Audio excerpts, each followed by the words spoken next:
turma dos novos membros aí, ó, o engenheiro Acácio, a Maria de Lourdes, a Lorena, Fátima Souza, novos membros do canal chegando.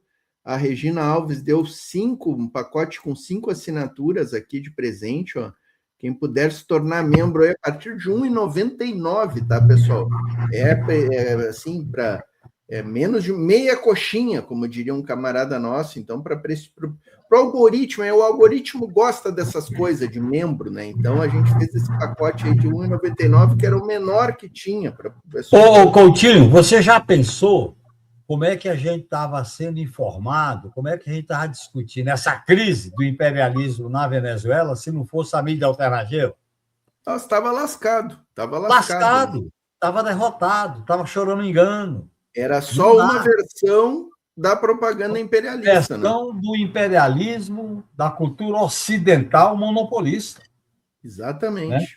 Então, é uma questão, é uma luta política apoiar os canais da imprensa alternativa. É isso aí, tá aqui um outro canal parceiro nosso, o pessoal lá do Fala Sério Total, Isso. A grande presença conosco aí. A Renata WS, que deixou um pingo aqui para nós também, muito obrigado. Encarnação, deixou um comentário especial também. A Flávia Faria, Regina Alves, muito obrigado a todo mundo aí. O Celso, eu queria trazer um tema aqui que eu acho que o Genuíno talvez seja um dos caras mais abalizados aí para tratar desse tema, né? Que é a questão da defesa, né? O Genuíno foi ministro da defesa, né? Então, o cara que... Eu fui assessor do ministro da Defesa. Ah, é? Eu tinha sido ministro. Não, foi assessor do Amorim e de mais outro. Teve 2, né? Nelson Jobim e Amorim. Isso. Olha só, tem muita propriedade para nos contar aí as percepções dele, né? Tem até uma questão aí, um debate que está surgindo, Genuíno, da questão da bomba atômica, né? Eu acho assim, ó, Genuíno, o pessoal, eu tenho visto aqui no chat também, o pessoal muito preocupado com a possibilidade do Brasil ser invadido, que o Brasil tem que comprar armamentos e tal, né? A minha visão é a seguinte, ó, Genuíno, mais importante do que a gente se armar, fabricar bomba, não sou contra a bomba atômica, não sou contra o Brasil se armar até os dentes, mas eu acho que a questão da organização popular e da consciência do povo é muito mais importante do que isso, né? Eu acho que Cuba nos mostra, né? E assim, a questão da bomba é uma questão extremamente custosa, demorada, tu tem que comprar divergências diplomáticas, né? E a questão da defesa, né, o Genuíno? A gente tem aí umas forças armadas extremamente comprometidas. Pois é. Então, o que adiantaria a gente se armar até os dentes, comprar caças, comprar helicópteros, comprar da OTAN, né? Comprar helicópteros, caças, lança-mísseis da OTAN e com esses generais e almirantes e brigadeiros que nós temos, né? Pois então, é. Eu queria ouvir de ti a tua percepção aí. Não sei se o Celso quer acrescentar alguma coisa. Não, só aqueles da bomba atômica, eu acho que seria melhor a Vibraz ou o submarino nuclear, né, cara? Aliás, eu acho que essa é uma questão crucial. No mundo de hoje, um país da dimensão do Brasil, para ser respeitado no mundo, ele tem que ter uma política de defesa nacional como parte, com relação direta com a política, com a diplomacia nacional. Nós não podemos ter influência no mundo nesse quadro de crise se você não tem uma política de defesa. O que é uma política de defesa? Política de defesa é a capacidade do Brasil a capacidade dissuasória do Brasil em relação às ameaças externas. Falando em ameaça externa, o problema principal hoje é a guerra cibernética, é a questão da aviação do espaço aéreo e é a questão do submarino de propulsão nuclear. Sobre essa questão nuclear, o fundamental é o Brasil dar prosseguimento à sua política de enriquecimento do urânio. Porque o enriquecimento do urânio, e o Brasil já tem a centrífuga adequada, ele tem que estar acoplado com uma planta industrial para ter múltiplas funções, desde a medicina até a produção de energia. Porque para você ter o submarino de propulsão nuclear, você tem que ter o torpedo movido à energia nuclear. O submarino de propulsão nuclear ele fica 6 meses no fundo do oceano. Como é que ele vai ficar se não tiver uma energia como é a energia nuclear? E para ele ser uma arma dissuasória, você tem que ter o torpedo movido. Tem que ter o torpedo. Então, é necessário, porque se você avança no ciclo do combustível nuclear, você, em determinada situação, primeiro que o país que tem o domínio do ciclo do combustível nuclear passa a ser respeitado no mundo. Por que esses imperialismos falam tão mansinho quando é para tratar a Coreia do Norte, que é bem pequenininha? Olha bem. Então, veja bem, nós não podemos achar que a questão nuclear é a bomba. A questão nuclear é o domínio do enriquecimento do urânio, que pressupõe uma reforma nas 3 áreas estratégicas, que é a guerra cibernética, a questão espacial, que é drone, satélite, a questão de míssil, e você ter controle dos oceanos. Olha onde estava toda a estrutura de ataque à Venezuela, no Mar do Caribe. Não era em terra. Então, há mudanças sensíveis na maneira de como você tratar os cenários, como você trata o entorno estratégico de cada país. E o Brasil, com 12 países com fronteira, sem nenhum conflito de fronteira, com a Amazônia, Bacia do Prata e Cordilheira dos Andes, é um potencial estratégico. Só que eu acho que as Forças Armadas tinham que ter autonomia. Aliás, tem um belo artigo do Manuel Domingos sobre a política externa do Barão de Rio Branco, em que ele faz uma crítica a essa ideia do Brasil se modernizar dependendo da tecnologia alemã, depois da francesa, depois dos americanos. Não dá. Você sabe que hoje a Força Armada tem escritório de negociação com a aquisição de equipamento dos Estados Unidos. Tinha que fechar isso. Você não pode ter uma indústria de defesa dependendo de outro país. Você tem que ter nichos de autonomia estratégica. E o Brasil tinha que se reorientar para uma política de defesa. Primeiro, o bem-estar do povo é um elemento da política de defesa. Segundo, acesso à tecnologia. 3, parceria com os países vizinhos. 4, organização estrutural das Forças Armadas no território nacional. Hoje era muito mais importante o Brasil investir no espaço aéreo e no oceano do que a quantidade de quartel do Exército. Então, tem que haver uma reforma estrutural nas Forças Armadas. E, principalmente, companheiros da Voz Trabalhadora, uma subordinação das Forças Armadas ao Poder Civil. Tirar das Forças Armadas essa ideia da tutela via artigo 142. Tirar as Forças Armadas de segurança pública e colocar as Forças Armadas na sua atividade primordial e essencial, que é a defesa do país diante de ameaças externas. Está aí. Essa é a grande lição que a gente devia estar discutindo diante dos episódios da Venezuela.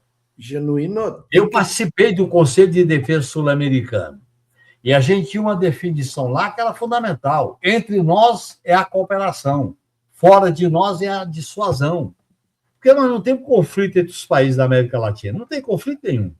Não tem contencioso, não tem problema de fronteira, não tem nada. Então, nós podemos projetar uma política de defesa eficaz.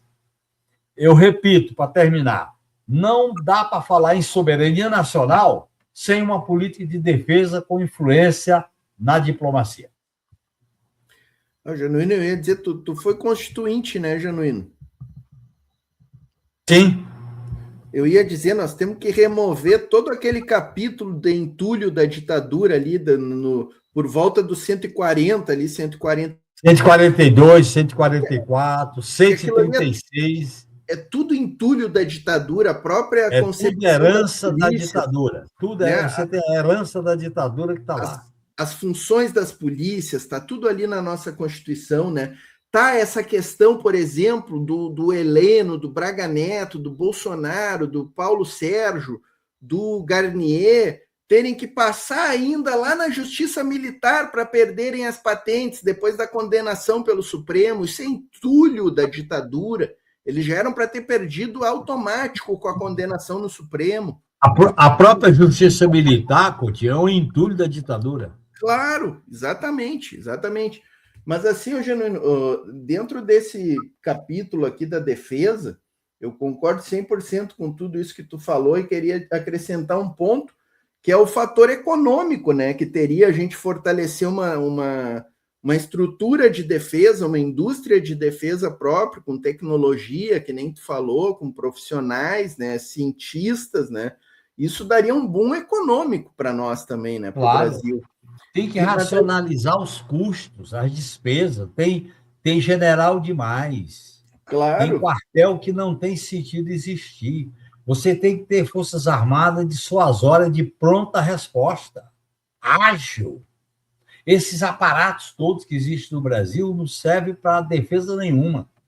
Você tem toda a razão. E mexer, viu, Coutinho, na doutrina da política de defesa. Na formação dos generais, na formação dos oficiais, também facilitar a integração entre Exército, Marinha e Aeronáutica. Cada força é uma corporação, não dá para ter isso.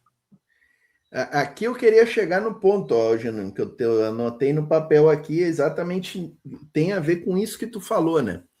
Tem como fazer isso aí na atual conjuntura e quadra histórica do Brasil, inclusive da quadra histórica interna e também geopolítica, né? Tem como a gente se livrar dessas amarras que a gente construiu junto às Forças Armadas estadunidenses, né? Que hoje a gente é completamente dependente dele, faz exercício conjunto, eles estão fazendo exercício aqui dentro, as armas que a gente compra são todas deles, né? Há condições hoje ou nos próximos 4 anos aí que a gente está esperando renovar o nosso governo, né? Existem condições conjunturais e históricas para a gente fazer esses enfrentamentos, Júnior? Eu acho que há. E nós estamos perdendo uma oportunidade de fazer essas mudanças. Eu sempre falei que a aventura das Forças Armadas com o governo inominável desgastou tanto que nós podíamos ter feito algumas mudanças na questão do artigo 142, na redefinição dos parâmetros da formação das Forças Armadas e abrir um debate com a academia, com os militares, com partidos políticos sobre os princípios de uma nova política de defesa. Nós temos que fazer o debate. Inclusive, eu propus, junto com outros companheiros, uma conferência nacional sobre política de defesa. Eu acho que seria muito importante.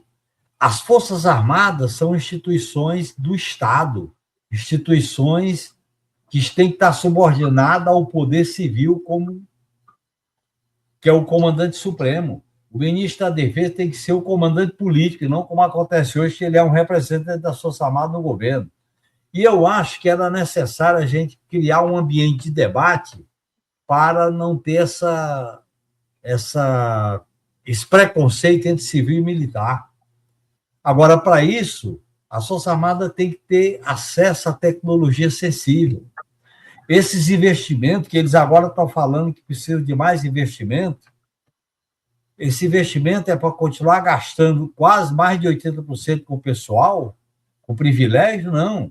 É investir em tecnologia, investimento em material bélico, investimento numa indústria de defesa.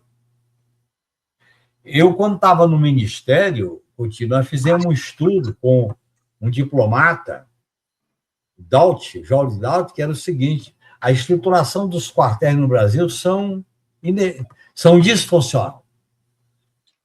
Até porque, se você for mobilizar os quartéis na hora do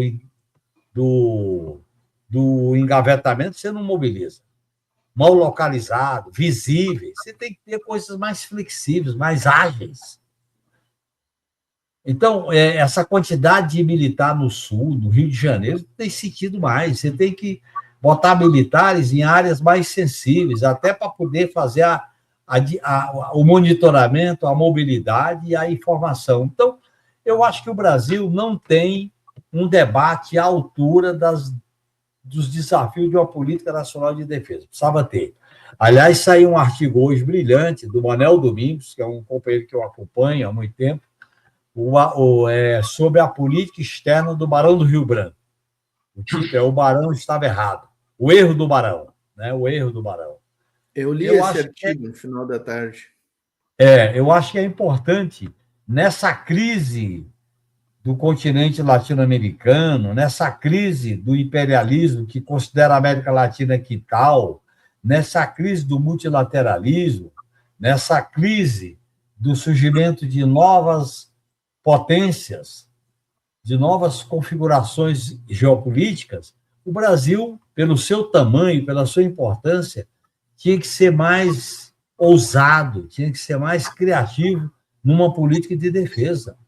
A própria guerra, como a da Ucrânia, está colocando dilemas novos para uma política de defesa.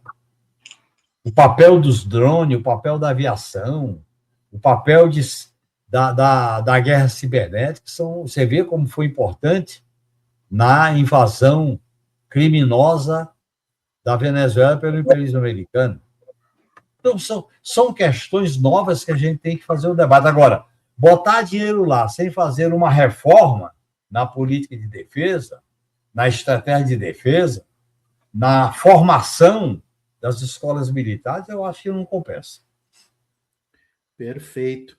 O Valmir da Silva, aqui, ó, que é um grande camarada, inclusive tem a foice e o martelo no perfil, né?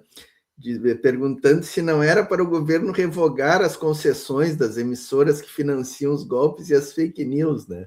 Isso aí já devia ter sido feito há muito tempo. Há muito tempo, mas não há correlação de força para fazer isso. Eu defendo. No mínimo, a gente tinha que estar fazendo um debate sobre a democratização dos meios de comunicação, a regulamentação das big techs e o combate ao monopólio da mídia aberta. Perfeito, perfeito. Botar muito mais dinheiro na TV Brasil, né? O dinheiro. Claro, investir. Você está falando das coberturas criativas, democráticas na TV pública, né?